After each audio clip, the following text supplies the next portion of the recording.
Coming up in the news, the Grand Bahamas shipyard getting ready for a history-making repair operation. Timely school repairs a concern for the Bahamas Union of Teachers. The Bahamas Tonight Northern Edition starts now. The Bahamas Tonight, the Northern Edition. Good evening, all. I'm Megan Shepard. Thank you so much for tuning in. Topping the news, a history-making dry docking operation set to take place at the Grand Bahamas shipyard in the coming days as Carnival Cruise Lines brings one of its mega ships for repairs. In April of this year, the shipyard's largest floating dry dock was damaged and placed out of commission. So a contingency plan has been put in place to facilitate this repair operation. Italia Hall explains. In excess of 300 meters in length, Carnival Vista is the second largest cruise ship in the Carnival fleet with a capacity of nearly 4,000 passengers. Due to technical issues with the ship's isopods, the vessel's main propulsion system, the vessel must be repaired in a dry dock, which is currently not available in the region. According to Carnival officials, the cruise line has contracted the Dutch marine engineering company Royal Boscali's Westminster Envy to lift the Carnival Vista out of the water onto the world's largest heavy lift ship, Boca Vanguard, and transport it to the Grand Bahamas shipyard for the dry docking operation. Carnival officials say the repairs will take place whilst the cruise ship is resting on the Boca Vanguard. The operation is said to be the first of its kind in the world and is expected to take place between July 12th and 14th. Upon completion of the repairs, Carnival Vista will be offloaded in time for its next cruise voyage, slated for July 27th from Galveston, Texas. Italia Hall, ZNS Network News. Now on the topic of repairs, year after year, it has been a sore point for teachers and executives of the Bahamas Union of Teachers. It's the timely repair of schools ahead of the new school term. But union officials say they have been assured that the situation would be different this time around. Jamila Mizik reports. School repairs and the readiness of schools for September a major concern. BUT Area Vice President Quintin Larota says when the Coalition of Labor met with Minister of State for Grand Bahama, Senator the Honorable Kwesi Thompson, the minister was optimistic the government would meet their obligation in that regard. I accept his optimism, and I'm looking forward to us opening in September with the necessary repairs done to the schools over the summer. My members of my district council and I will look at the schools and see what is what, and we will be involved in making sure that the school is up to par and up to standard. Larota says he believes Bartlett Hill Primary School is in the gravest state of disrepair, but they're monitoring the process to ensure the school is ready in time for students' return. I have taught the school, taken the pictures. I have sent them to the Director of Education, and I anticipate that something will be done to ameliorate what is happening there at Battle in terms of school readiness. For most of the other schools, the biggest concern is leaks. And you know, when you have leak in the water damage, results from it as well. And so Hugh Campbell and Sister Mary Patricia, those schools in particular have had issues with leaks over the past few years. And so we will be checking to ensure that those things are done. Now, Larota says he anticipates the new junior high school in West Grand Bahama would be completed not this year, but by the following school year. And once this is done, students who live in West Grand Bahama will be able to attend the new state-of-the-art school. I think the population of the students in the West will increase, and that'll take some of the burden of the schools in Freeport.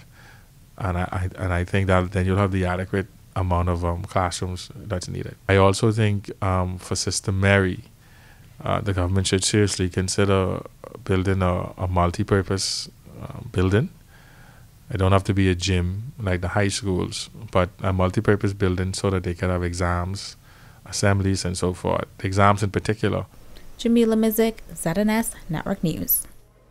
20 graduates successfully completed their certification course from Early Childhood Educators Upgrading Institute. Senior Education Officer from the Ministry of Education, Leisha Burrows, praised the graduates for their latest achievement.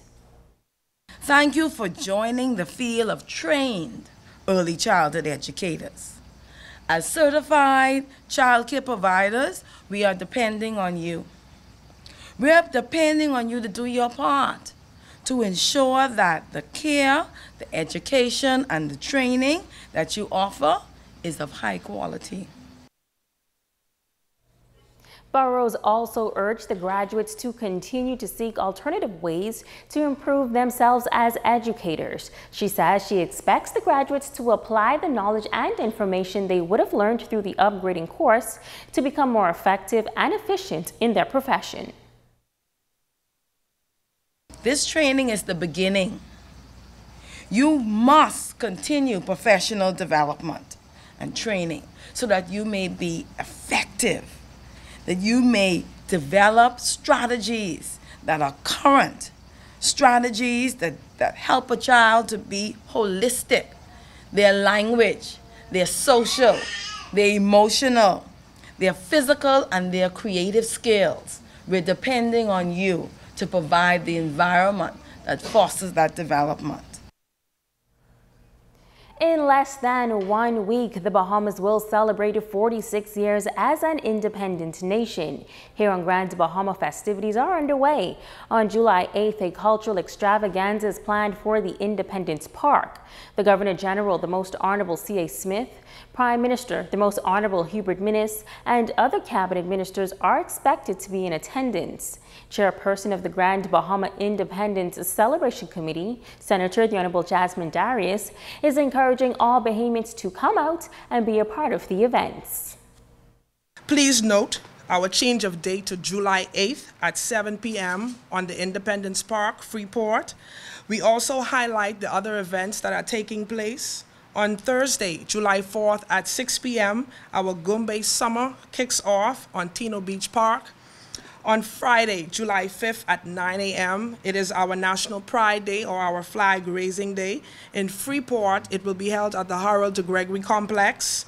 In East Grand Bahama, it will be held at the Government Park, High Rock, Sweetings Key at the primary school grounds, and West Grand Bahama at the Administrator's Office, West End, 8:30 a.m. The celebration continues on Sunday, July 7th at 3 p.m. with an Independence Ecumenical Service at Life Community Church on Polaris Drive. Our featured guest artist will be Bishop Denzel Roll and friends.